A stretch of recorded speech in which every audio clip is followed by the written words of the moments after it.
Hey, it's Chris, the Supply Chain Doctor. Over the years, I've interviewed some of the brightest minds and successful leaders in supply chain management. In May 2020, I sat down with supply chain leader Ken Ackerman to learn more about him and collect a little supply chain management history. After the interview, Ken told me about a similar interview he had with Dr. Jim Stock many years prior, and the related work Dr. Stock did. In November 2020, I was able to catch up with Dr. Stock to learn about him and his work.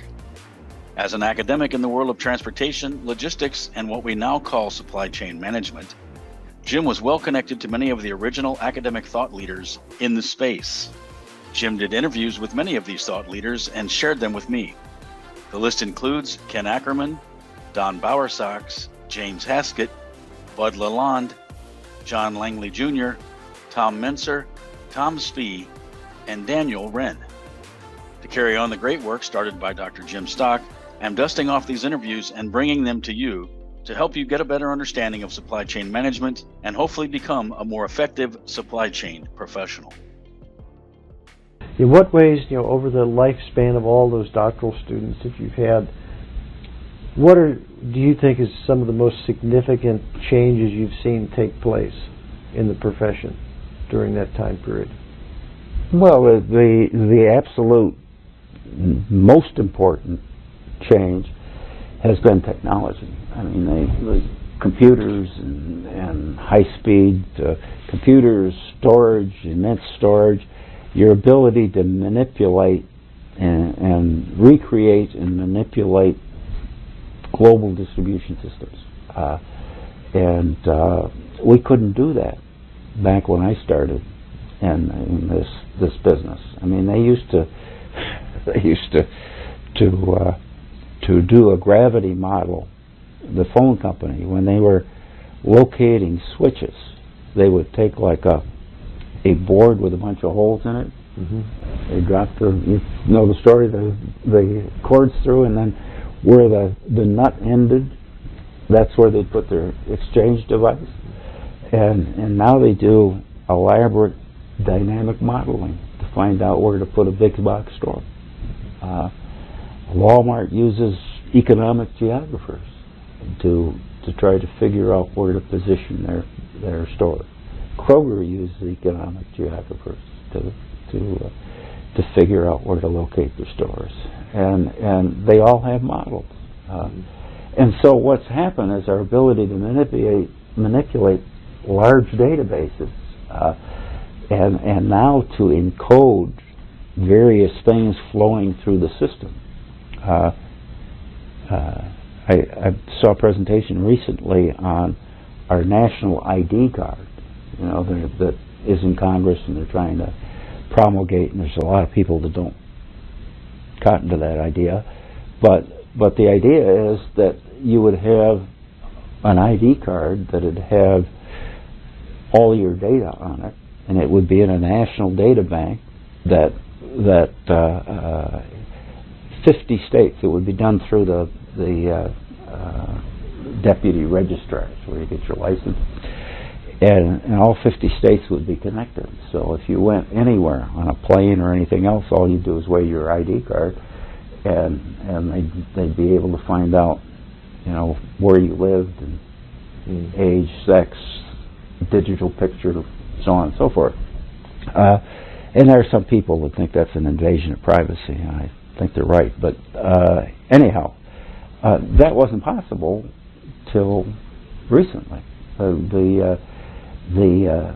What Walmart is looking at, the chip that they're putting in products and asking vendors to put into products on a pallet or on an individual box, or that could automatically read that. Well, you could put a chip in under your skin, and they could read you walking into an airplane. I mean, there's all kinds, and this is continuing. That's what makes it so exciting. That for better or for worse in some cases, but there is the absolute difference between when I started and when I retired or today is is the amount of technology and your command of the environment you're working in, and that has come from technology.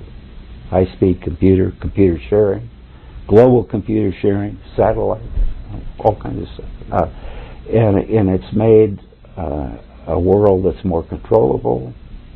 I mean, you can track your dog now, put an RFID chip in your dog, and if it runs away, some reader will find out who the owner is, somebody with a reader. I just saw a couple of days ago that they now have scanners that are portable that you can use to scan your body, that are, this big, up and down, take a look at your veins, your blood flow, and so on. So it's in some ways a scary time, but it has certainly conditioned what we research and how we research it, and for the most part that's good. Not always. Now, you mentioned with this technology, the good and the bad. Are there changes you've seen that you're not particularly pleased about, that you wish might not have happened or might have happened differently? Well, the whole notion of ID theft, for instance, is a downside or a dark side of information sharing. It's possible to hack into databases. Here in Ohio, we had somebody leave a computer, an intern, leave a computer in the back of the car, and so far I think it's cost $18 million to hire people to look at what was compromised and pay for people who were compromised for a year of credit checks and so on. And so the danger of having all this concentration of information is that it can fall in the wrong hands. And if it's not controlled, there are a lot of people that are, like the kid, that 17-year-old kid that took the iPod that was designed to work on the AT&T network and hacked it. 17-year-old kid. And here are all these brains for the, not the iPod, the phone. All these brains developing this new technology, and a 17-year-old kid hacks into it and disables the device. And that's a problem that we have now that we didn't have 50 years ago. Okay. Now, but some very specific questions, some of which we've touched upon briefly. Okay. You mentioned the Journal of Business Logistics that began 1978. Right. Now, that was at a time when the National Council of Physical Distribution Management, NCPDM, was active. And yet you chose the title of Logistics as opposed to the Journal of Physical Distribution Management. Why was that? Well, the reason logistics was a better description of what we were talking about, end-to-end flow. But we were just coming off at that time off an unpopular war, and logistics was associated with the military. Now this is Bud LaLonde's philosophy of why logistics didn't come along until a little bit later on, but Vietnam was certainly among the most unpopular wars, maybe up to the current one that we've had in recent years, and logistics was a word that was associated with the supply of and operations in the war zone. They were called logistics officers, and so I don't think anybody wanted to remind the population or be singled out as a company that was borrowing from the military coming off an unpopular war. So the word wasn't used, except in the military. But it was a very descriptive word of what we were talking about, end-to-end movement of goods and people. And so we decided that when we started the journal that memory would fade, and that eventually people will get around to thinking about the process the way it ought to be thought about. And so we chose logistics instead of distribution or physical distribution. And I don't know what cause and effects were working at that particular time, but not shortly thereafter, but in a few years, NCPDM became the Council of Logistics Management. And today, as far as we were just finishing our research on career patterns, it's hard to find a vice president of distribution. And 130 responses to key executives, we had 2 of them. Okay. So that was the reason. We thought it would change, and rather than to be hung with a title, right now, it's the journal the people that run the journal are probably thinking about whether it should be the Journal of Supply Chain Management, but we'll see if that happens. Now, you mentioned you were at Colorado for 4 years, right, and then you went to Michigan State, and then the Ohio State opportunity came, and you were at Ohio State the rest of your career. Right. Why did you stay at Ohio State so long? I'm sure there were opportunities that were available elsewhere in business, consulting, academia, but you stayed here. Why was that? Well, it goes back to what you want to do. I thought of myself as a professor, and I wanted to be a professor. I didn't want to be a business executive. I didn't want to be a consultant, and I had made those decisions. I wanted to be a professor. So what had happened is, when I got here, this was for me, a very conducive environment to do the kind of things I wanted to do. And so, other job offers came along, but I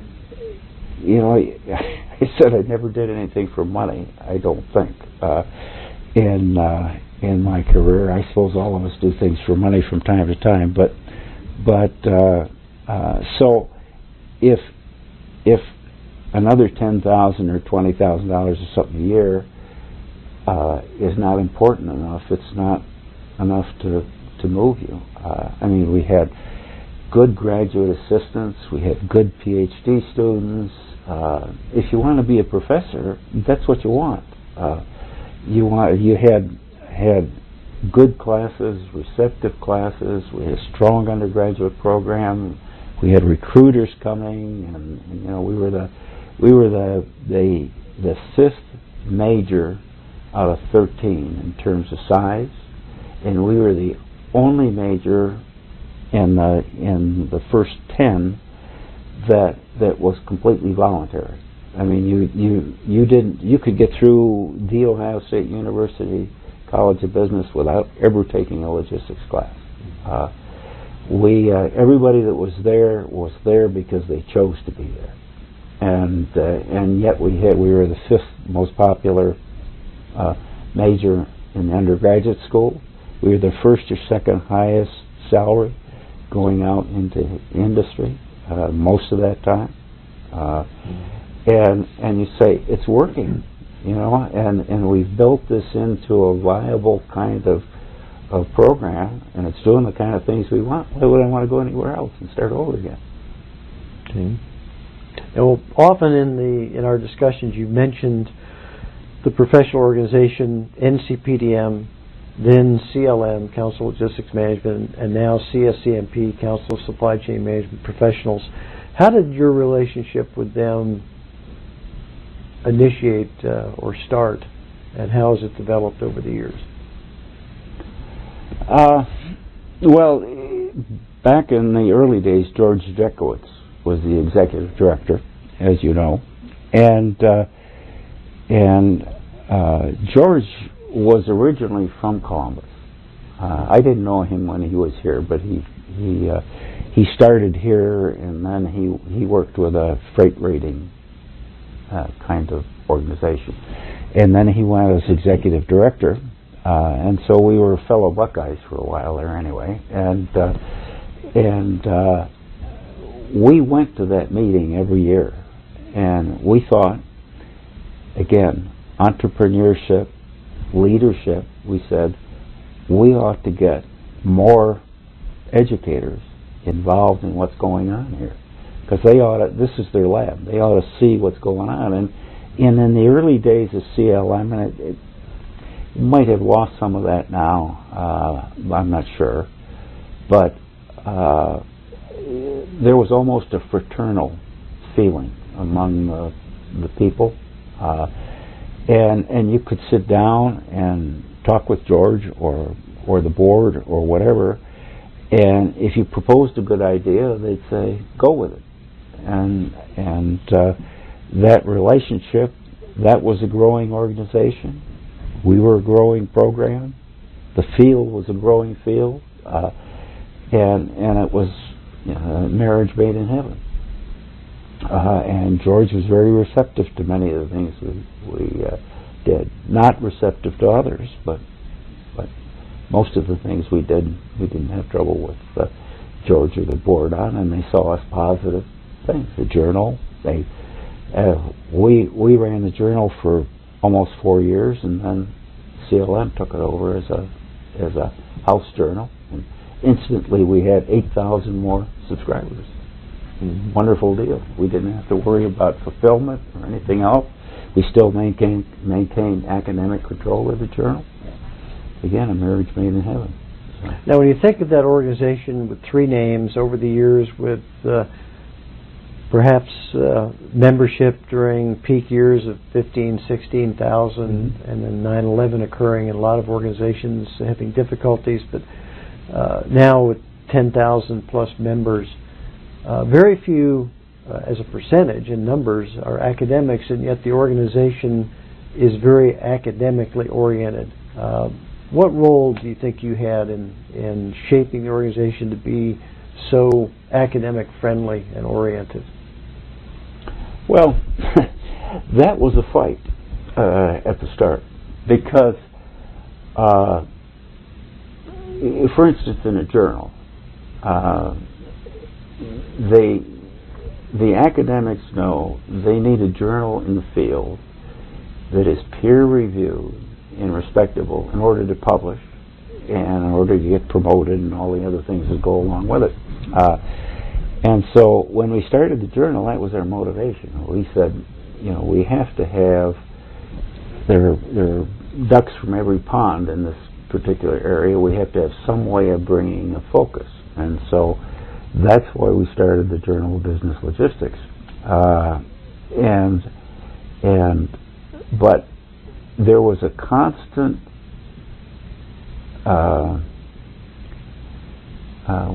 re-education of the board. They didn't understand why academics needed a journal. And the board kept turning over and so you had to keep explaining it to them. Why there was a journal and why we went through all this reviewing folderol and so on. And business people don't understand that. And so you have to keep reminding them of that. And so there was a lot of tension early in the process. And it was a part of kind of them educating us and us educating them. And we didn't always see eye to eye for a while there we had, if you came to the educators conference, you could sit in on any of the sessions. And then that stopped. And now you have to pay for the sessions, the banquets and that kind of stuff. Before we didn't have to do that. We just didn't go to the banquets and cocktail parties and so on. But we wanted to mix the academics and the professionals together, and that wasn't always an easy thing to do. when they had 16,000 members, it was a question of capacity in the rooms. Do you want academics taking up seats? Non-paying academics taking up seats. Right. But it wasn't all roses, that whole relationship at the start. But we worked through it. And I think that both parties gained from the relationship. Certainly we did.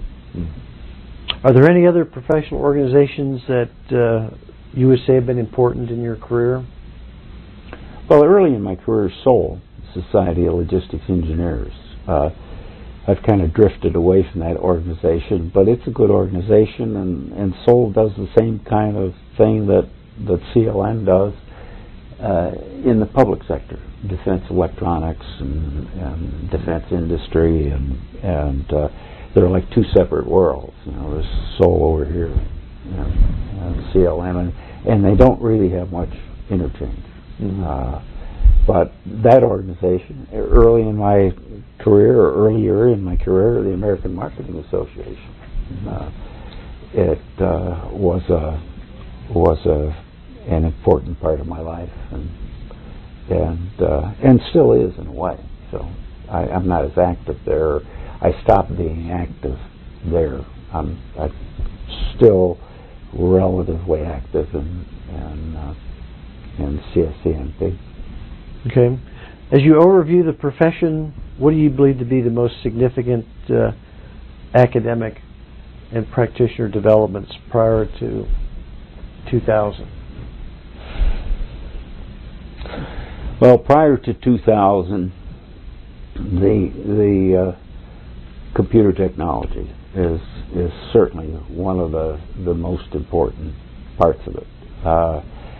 I think a second thing is, and computer technology is an enabler, is information sharing between buyers and sellers and third parties. I think a third thing is globalization, and of course that's continued beyond 2000, but it started in the early 1900s and early 1990s rather, in the format we see it today, and what that suggests is a different way, literally, of viewing the world for people, both on the inbound side, importing products, and on the outbound side, exporting products, and also sourcing offshore and the whole offshoring piece of that started in the late 1990s, and so that would be the third one. Okay. Now, as you're in the profession today, looking back historically and then viewing the future, what do you think are going to be the most significant developments in the future of this profession, both academically and from a practitioner perspective in the coming years? Well, I think that energy has to be one of them, because the about 50% of the energy we use in the United States, and probably pretty close to that in the world, are used to transport goods in one way or another: ships, airplanes, trains, trucks, and so on. And the price of energy, of course, is going through the roof, and it could be that the price of energy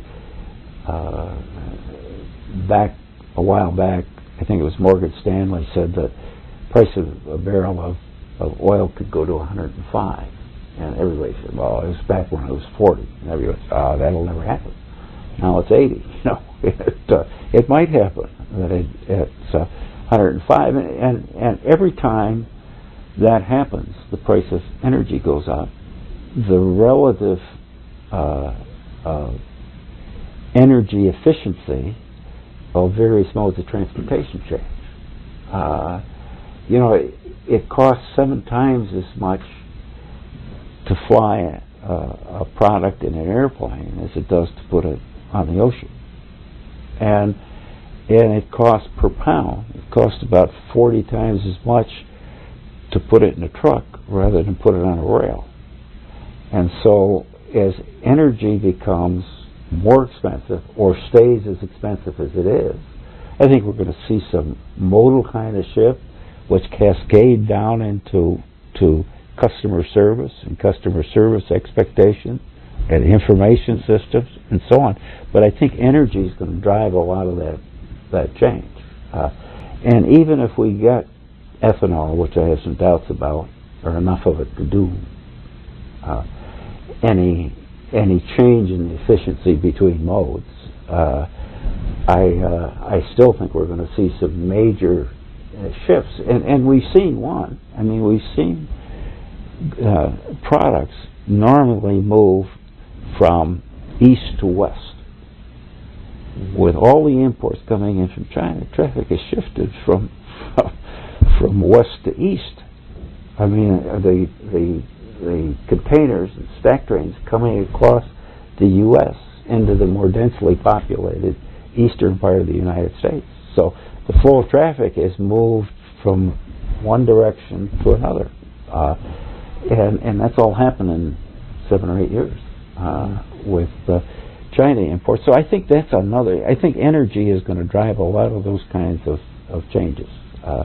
Now, you know, the economists say that we've shown that we have a sustainable economy at $80 oil, but longer term, I don't think that's true, and it's because some of the fields in Mexico, in Venezuela, in Iran, and so on, are topping out, and the production is going down of the current oil, and we're not making great new discoveries of oil. I mean, some in the offshore deep water platforms, but it doesn't look like it's going to be a resource. I think a second resource that's going to be troublesome as we look into the future is water. It's even a problem with ethanol. You know, all of the ethanol that's being created. How many gallons of water do you need to process ethanol? And so if you're tend to view the dark side, you could say in another 20 years or 25 years, it's going to be more difficult, or water is going to be more expensive than oil, fresh water. And just recently, the Association of States around the Great Lakes decided that they're not going to share oil with companies internal. You know, they were with geography internal. They're just going to share it around the borders of the states because they don't want them draining the Great Lakes. And so when everybody starts deciding we're not going to irrigate crops, what's going to happen to the price of oranges and onions and so on? So I think water is a second issue. I think third issue is human resource. You know, we're not really very good at. We did a study back. This was for CSCMP at that time. We did a study of management skills that were going to be required to run these complex systems, and the one thing that we concluded is nobody knows that we're not really thinking creatively about how we're going to get and manage these complex logistical or supply chain systems that we have. And this is a responsibility, you know, both for the academics, because we claim to know those things, and we ought to be able to provide executive education and real-time learning and, you know, all the other wonderful things that we can do today. But we have to figure out how these people are going to manage and where they're coming from and how they're going to be educated. And we share that problem with the practitioners, because the practitioners are going to need these people to work the systems of 2020 and 2030 and 2040, where we're resource constrained and where the soft spots in the system are constantly changing. And how do we educate these people? How do we move them in these positions? I don't think we've really looked at that. And either the academics or the practitioners, they don't do it in-house. And we do the same old thing in our executive education programs. We're going to have to rethink that, I think. Now, Bud, we've covered a lot of things in terms of past, present, your perspective on some future things. Is there anything we've not touched upon that you think is relevant to mention in a closing comment?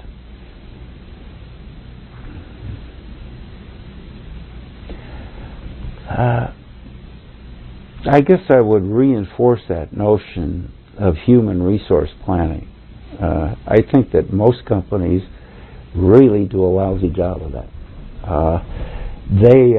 They look on it as a vast market, and you can go out and get people to do what you need them to do if you'll pay them enough. And at some point we're going to wake up, like China has, and said, we don't have any middle managers, and we're trying to be, a global player. And where do we get the middle managers? I mean, we have these entrepreneurs that are building these giant factories and stuff, and we have all these people that are willing to work in these giant factories, but we don't have anything in between. And as systems change, and if I'm right about water and oil and technology and so on, they're going to change. Are we training the managers to cope with this? And I don't see any evidence of that, or even recognition that we should. The Supply Chain Doctor interviews thought leaders and visionaries who have had an impact on the field of supply chain management, shares professional development concepts for practitioners, and investigates current and future trends in the industry. Interested in sponsoring this show to help you get your message out? Send a note to chris@thescdr.com. We can also help with world-class supply chain education and workshops for you and your team. Thanks for listening.